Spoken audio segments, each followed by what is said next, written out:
Well, I don't think Katie needs that much of an introduction because she's been with us now for at least 2 to 3 months at the co-health care, but I'll give her a little bit. Give her a good look. I remember the first day she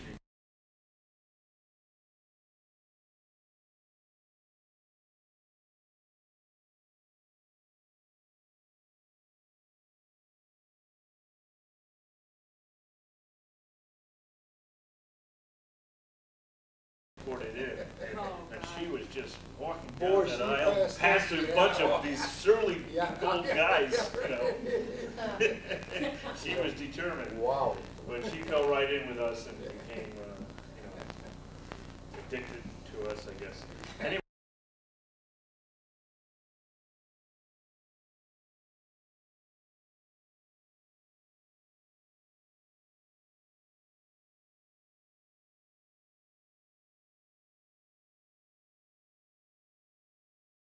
Yeah, no, thank you. She's an intern at Pro Healthcare, but in the meantime, she is going to get her 4-year degree in exercise science from Carroll University.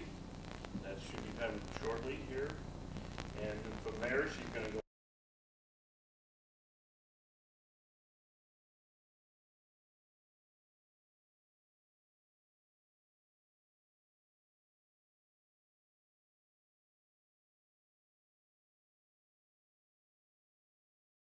On and get her PhD in physical therapy at Northwestern University down in Illinois.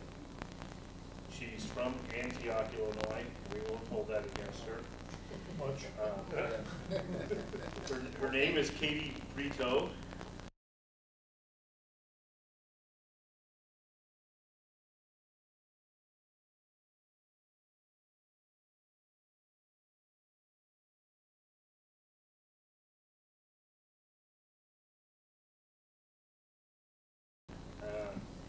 She also, in her other spare time, besides doing volunteer work, she works in Great America and supervises probably a couple hundred people. And 450 16-year-old lifeguards. Yeah. So she knows lifeguard and training.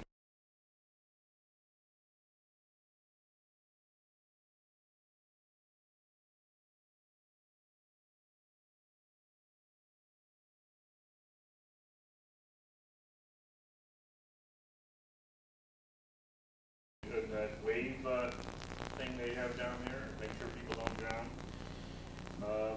And then she talks about lost kids as well, lost parents. And she's here tonight. She is my recruit for speaking.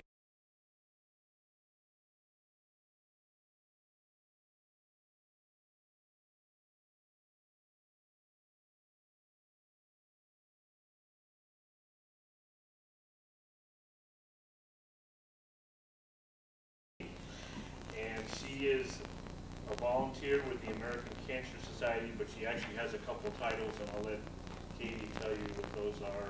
Without any much more, I'll turn it over to her. Thank you very much, guys. So like Peter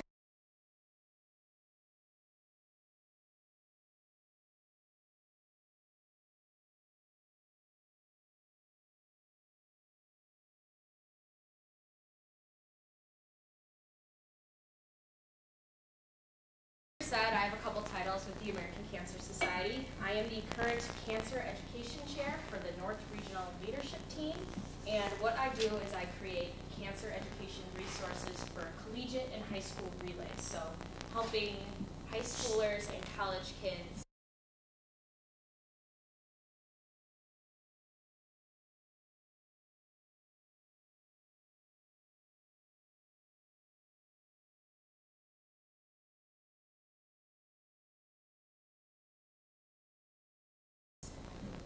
educate their campuses about cancer, cancer screening, cancer prevention, cancer treatment, cancer research, All of the above, keeping them informed on what's new and what's changing in the world of cancer.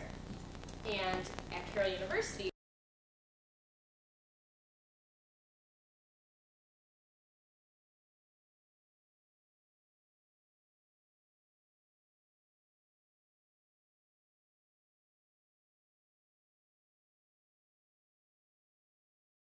I am the outgoing president of Colleges Against Cancer, which is the collegiate level organization. I was president for 2 years, running the Carroll University chapter.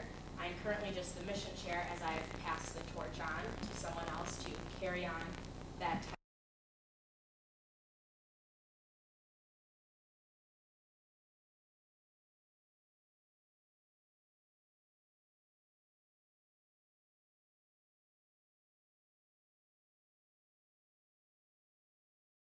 title. Ask her how she does that. How do I pass the torch on? Long story. Basically, they're kicking me out because I can't be at Carroll anymore because I'm getting too old, so I had to give it up to someone else. That won't work. I have been a volunteer with the American Cancer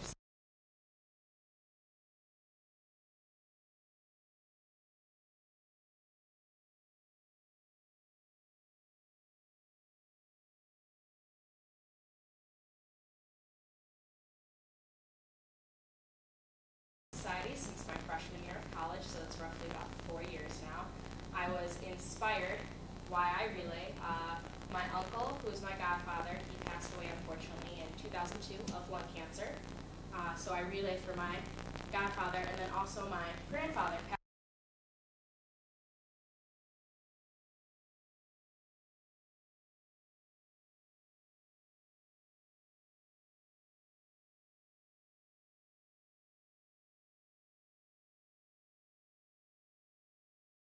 'Passed away of kidney cancer in 1985.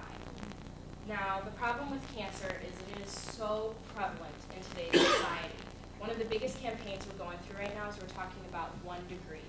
Everyone in this room is 1 degree from someone who has had cancer, whether it be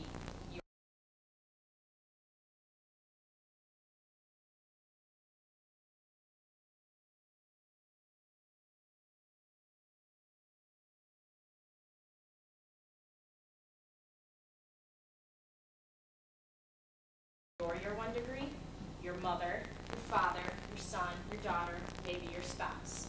For me, my 1 degree was my godfather. Over 500,000 people today, this year, will be diagnosed with cancer. All right? Of that,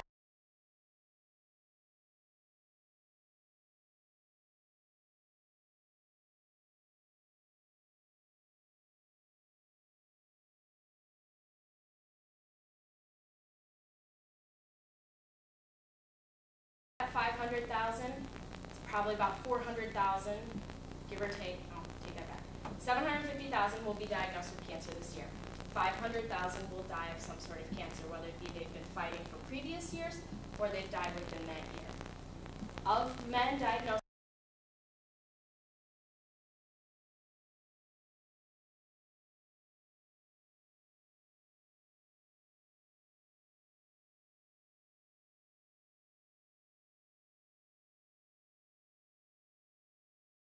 with cancer this year, 1 in 4 will die. Of women diagnosed with cancer this year, 1 in 3 will die. Those are not okay statistics. So what I do is I relay. Relay for Life is an organization that raises money for the American Cancer Society to fund cancer.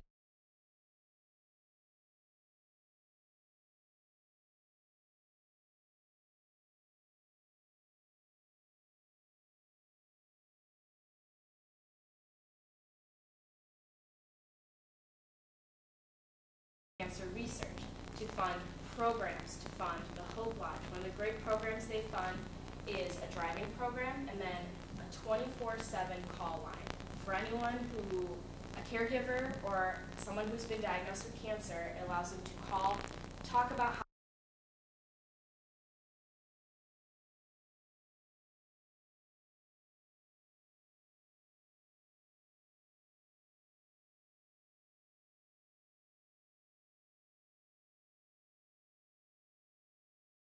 how they feel about it, get them connected to doctors, to resources, get them basically the help they need to finish this fight. The minute you are diagnosed with cancer, you become a survivor, and you are fighting all the way through. And one of the other great things that Relay for Life funds is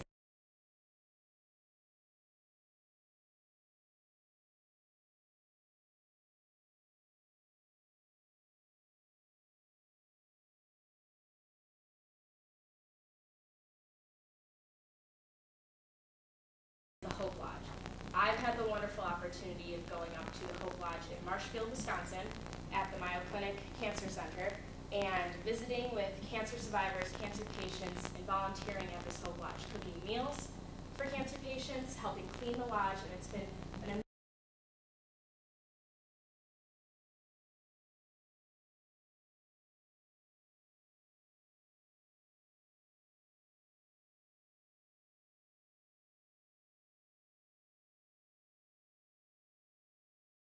amazing experience for me. I have turned what was just an opportunity to volunteer a little here and there into a lifelong passion for fighting cancer and finishing the fight, because I don't know about you guys, but I would like to see cancer eradicated in my lifetime. I have logged close to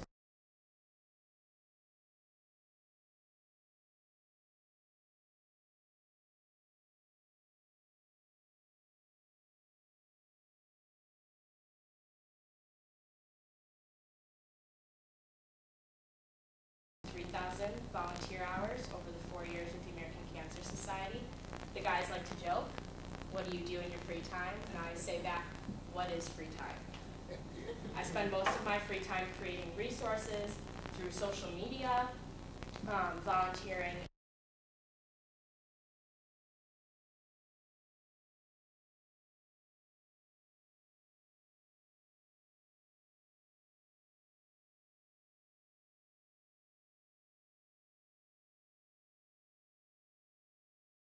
Different ACS events, and I will actually be attending a lot of Southeastern Wisconsin collegiate and high school relays as part of my goal as cancer education chair to really, really push education at Relay and getting kids involved.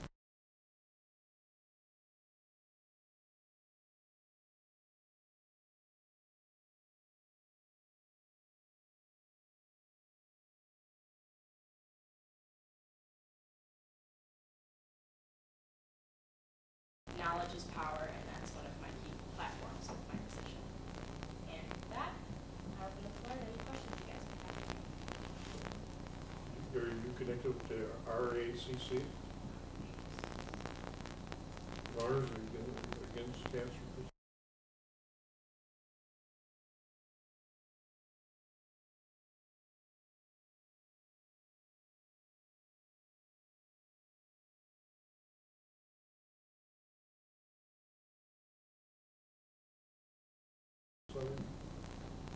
It does Never heard not of ring it. a bell. No, Big thing around this down the lower part of the state here. doesn't ring a bell. If it's not associated with the American Cancer Society, if it's not a division of them, because as far as I know, divisions of the American Cancer Society programs include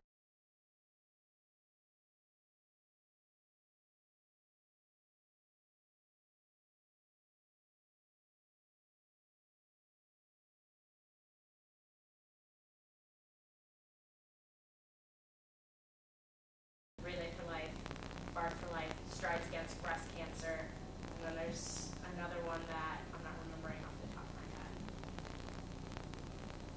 Katie, what are the, there's so many different types of cancer, what are the worst and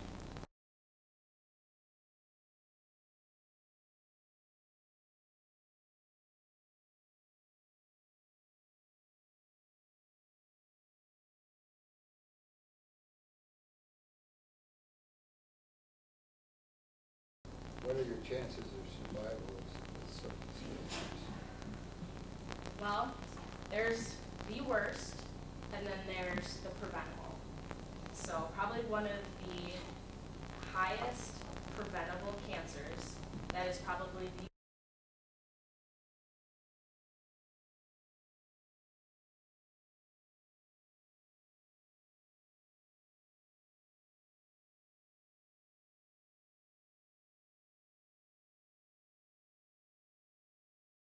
worst is lung cancer. Lung cancer is the second leading cause of cancer death. No, it's the first leading cause of cancer death for men and women. So that is the number one cancer. Cancer overall is the number 2 killer of men and women. Can you guys guess what the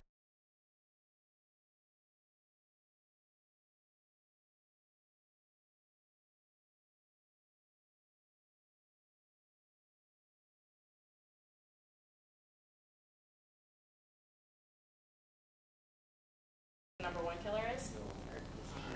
Heart disease. Yes. So certain cancers and things like heart disease are very preventable. So that's where education is key. So with lung cancer, we see a lot of people these days, not even smokers, secondhand smoke causes a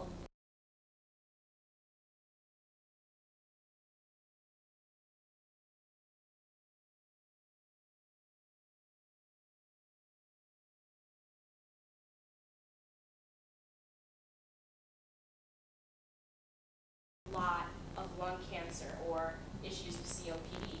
As you guys know her with me in rehab in the Excel program right now, it's Pulmonary Rehab Week, so we're doing a lot of talking about COPD. Secondhand smoke is a huge contributor to lung cancer and COPD.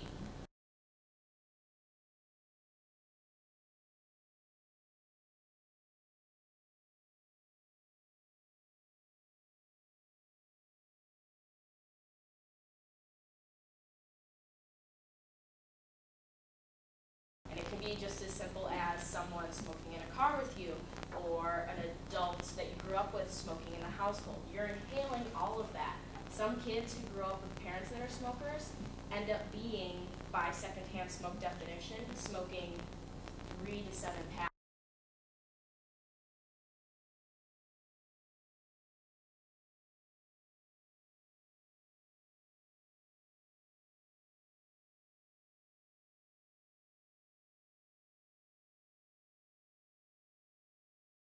A year just from being in the household. That's how much they accumulate.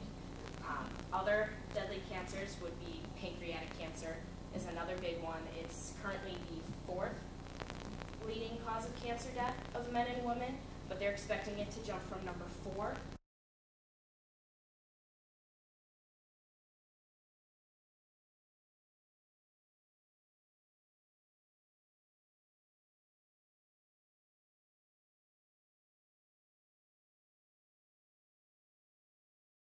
to number 2 in the coming years, just because of the prevalence of pancreatic cancer is growing rapidly. We don't know why.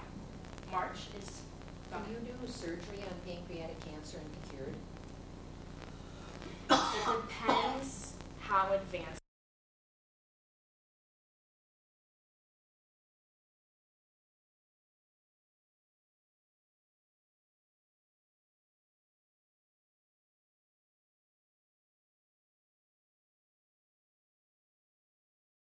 It is. Now, I'm not a doctor by any means. I'm not going into oncology. My specialty is exercise science, biomechanics, human movement. But with pancreatic cancer and lung cancer, they have the same problem. They're usually not detected until their late stages. And at the late stages,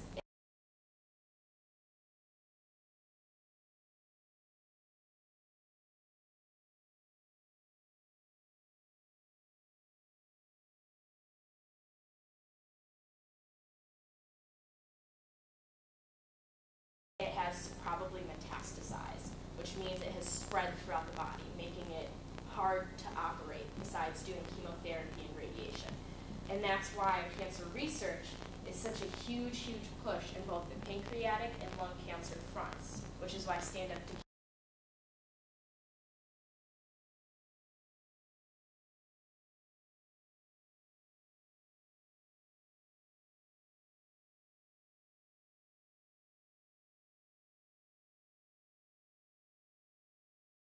Cancer has been, which is started by celebrities and is partnered with the American Cancer Society to put a dream team together for lung cancer research, because the problem is with our detection methods.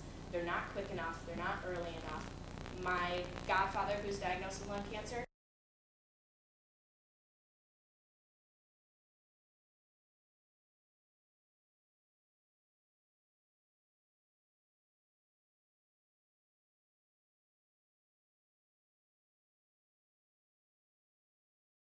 diagnosed in May, gone by August. It's always, I have a cousin, his wife, her dad diagnosed with pancreatic cancer in December 20.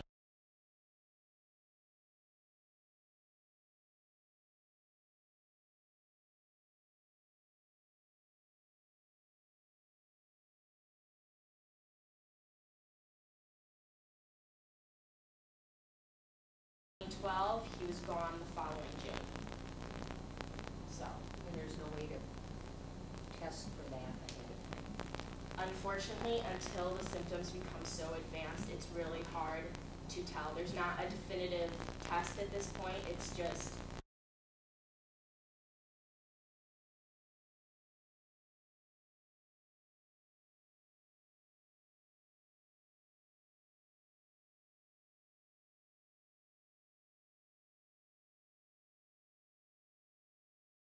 you get to that point, the symptoms are so advanced.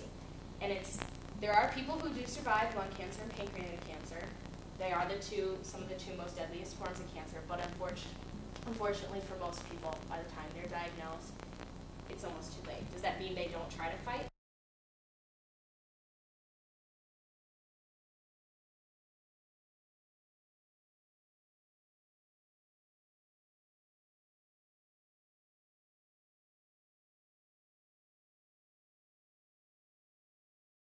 Of course they fight, but unfortunately a lot of people do end up losing that battle. At this cardiac rehab place I hang out, there's a lot of nice, sweet, innocent-looking ladies that talk about the, I'm rounding up that I'll say it, that talk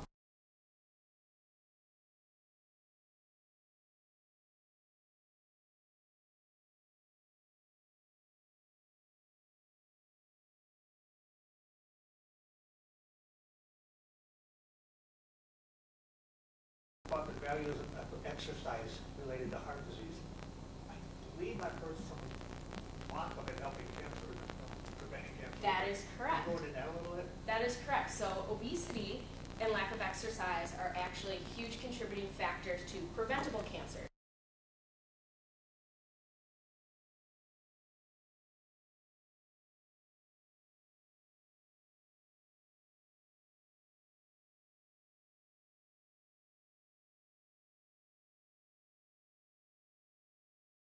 So obesity has been linked to causing certain types of cancer, whether it be liver cancer, intestinal cancer, bone cancer, different things like that. And exercise, so like those of you who know, cardiac rehab, you're supposed to get your 30 minutes per day, 150 minutes.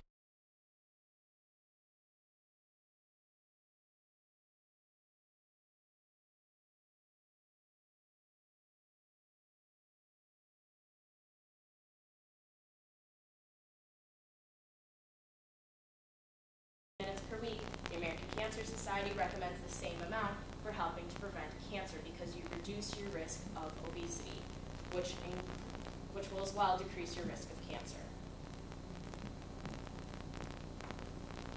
Talk about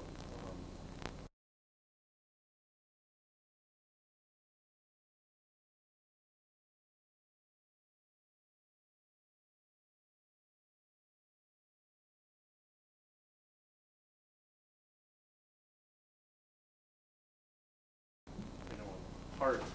We know that one of the biggest factors is hereditary. So in terms of cancer, you also talk about there's preventable ones. I guess you could just smoking would cause lung cancer. Maybe asbestos carries something, some other form of cancer.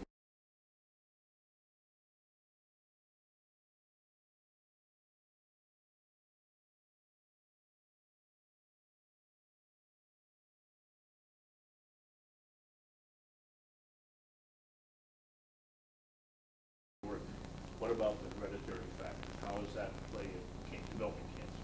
So right now, one of the, as you guys know, breast cancer is one of the most notorious forms of cancer for hereditary. There's a gene that a lot of women pass down through their family that links them to breast cancer.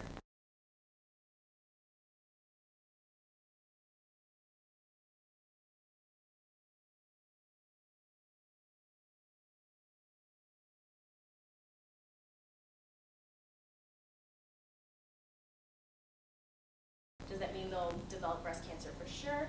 No. But in terms of hereditary cancer, you just have to, the key thing is knowing your family health history. So meeting with your doctor, mapping out your family health history, talking to relatives, and mapping that out as well. There are preventative measures with breast cancer.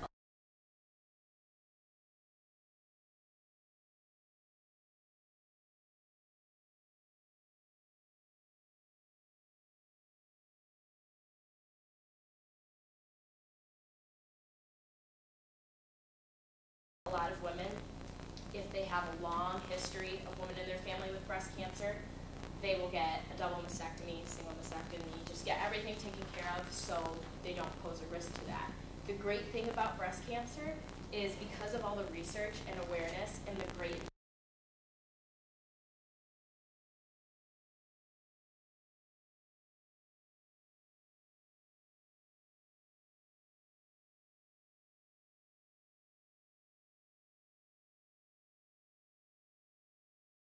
advanced treatments today and the early detection systems, it is probably the #1 most survivable cancer out of all of them.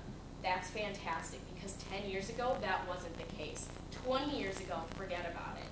So today, not that cancer.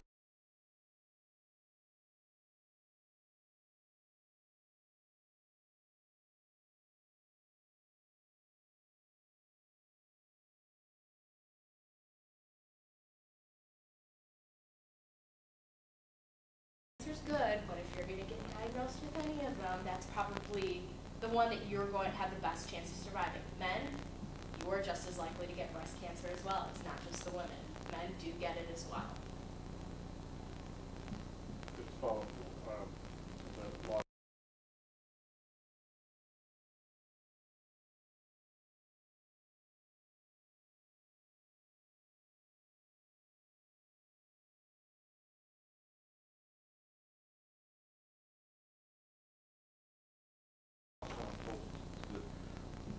What is the cause of ovarian cancer? Well, I'm not a doctor, so I can't tell you the cause off the top of my head. I don't believe that is one of the ones that is.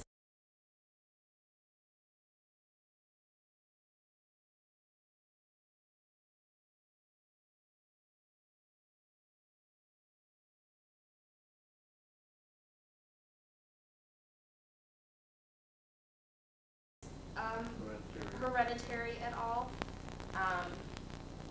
I believe it does have a genetic component though. So where it's not hereditary, I believe there is a genetic component. Joe, quote me on that because I'm not a doctor. I don't know that for sure.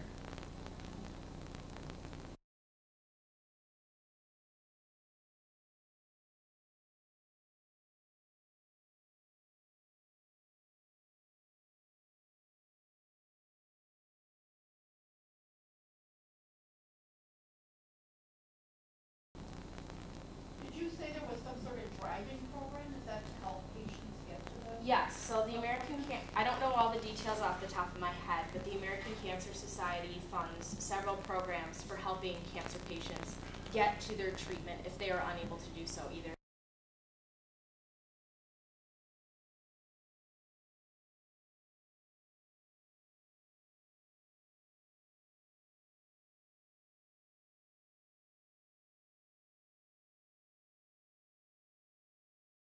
They're too sick or they can't afford to get there. So that's why things like a driving program where it'll be like a volunteer or someone or a service will pick them up and bring them to their appointment.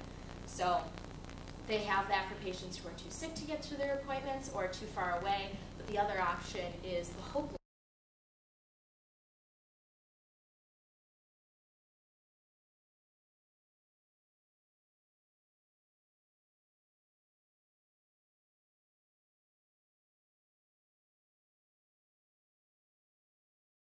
Lodge as well, where they can stay in lodging that it's clean, safe lodging that will make sure they get to their appointment at the designated place on time. I think at this time there's 30-something Hope Lodges across the country, and you guys are lucky. You guys have one of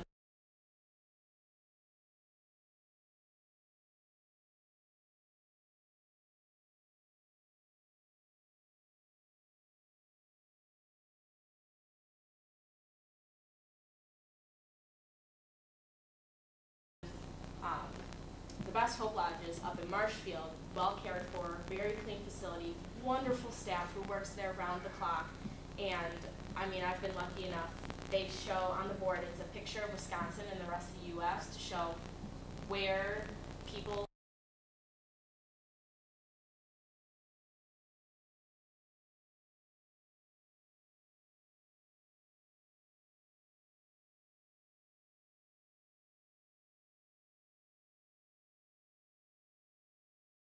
have come from that have stayed at the Hope Lodge, and they've showed that we've had people from Hawaii at that Hope Lodge, we've had people from Alaska, they come from all over to attend that special clinic. So that's one of the many programs that I'm happy that I help fund through my fundraising through